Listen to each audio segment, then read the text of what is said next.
अभी कुछ दिनों पहले एक खबर आई थी कि सरकार ने पॉलिसी में नए बदलाव किए हैं और अब 65 साल से ज्यादा उम्र के लोग इंश्योरेंस ले सकते हैं। लेकिन ये सच्चाई नहीं है। तो फिर सच्चाई है क्या? तो आइए जानते हैं कि बीमा रेगुलेटर इरडा ने जो बदलाव किए हैं उसके क्या मायने हैं। IRDAI के नए नियम 1 अप्रैल 2024 से लागू हो गए हैं। रेगुलेटर ने हेल्थ पॉलिसी से जुड़ा एक क्लोज भी हटा लिया है। इस क्लॉज में कहा गया था कि बीमा कंपनियों को कम से कम 65 साल की उम्र तक के पॉलिसी होल्डर्स को हेल्थ पॉलिसी ऑफर करना होगा। इस बारे में सोशल मीडिया पर तरह तरह की बातें चल रही हैं। कहा जा रहा है कि इरडा ने बीमा कंपनियों को 65 साल से ज्यादा उम्र के लोगों को हेल्थ पॉलिसी बेचने की अब इजाजत दे दी है, लेकिन ये सच्चाई नहीं है। तो फिर सच्चाई क्या है? तो आइए जानते हैं इसका पूरा सच। सबसे पहला सवाल कि इस क्लोज के हटने का असल मतलब क्या है। IRDAI ने हेल्थ पॉलिसी के लिए जो नए नियम पेश किए हैं उनमें 65 साल की उम्र वाला क्लोज हटा लिया गया है। हेल्थ इंश्योरेंस रेगुलेशंस 2016 इस साल 31 मार्च तक लागू था।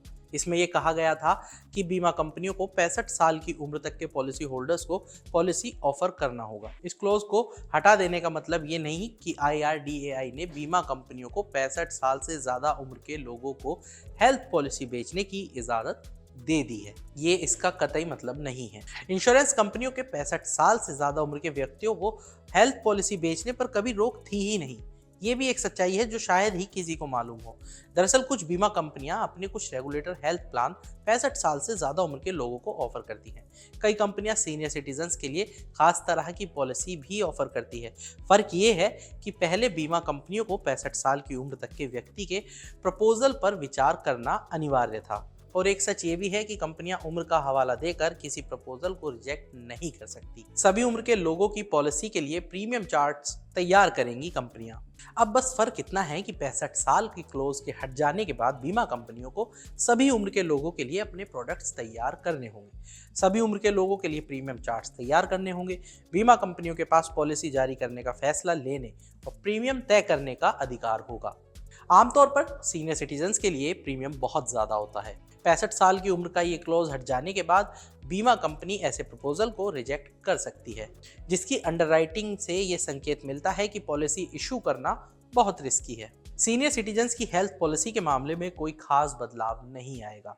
IRDAI ने प्री एग्जिस्टिंग इलनेस की परिभाषा में भी बदलाव किया है। प्री एग्जिस्टिंग इलनेस के कवर के लिए वेटिंग पीरियड को 4 साल से घटाकर 3 साल कर दिया गया है। नीवा बूपा हेल्थ इंश्योरेंस के डायरेक्टर भवतोष मिश्रा ने कहा कि पहले सभी बीमा कंपनियों के लिए सभी प्रोडक्ट्स में एंट्री एज 65 साल ऑफर करना जरूरी था। उन्होंने कहा कि जहां तक सीनियर सिटीजन्स का सवाल है तो ये बदलाव बड़ा पॉजिटिव नहीं है। तो अब आप समझ ही गए होंगे कि 65 साल से ज़्यादा उम्र के लोगों को हेल्थ इंश्योरेंस पॉलिसी मिलने का जो ये पूरा मसला है, ये पूरा मामला है, जो सोशल मीडिया पर शायद आपने भी कहीं ना कहीं देखा होगा कि ये सब क्या है। ऐसे ही तमाम बड़ी खबरों के लिए जुड़े रहिए मनी कंट्रोल हिंदी के साथ। आप हमारे यूट्यूब चैनल को सब्सक्राइब करें, फेसबुक पेज को लाइक करें और अब व्हाट्सएप के जरिए भी आप हमसे जुड़ सकते हैं। व्हाट्सएप चैनल का लिंक आपको हमारे कमेंट बॉक्स में मिल जाएगा। तब तक के लिए धन्यवाद।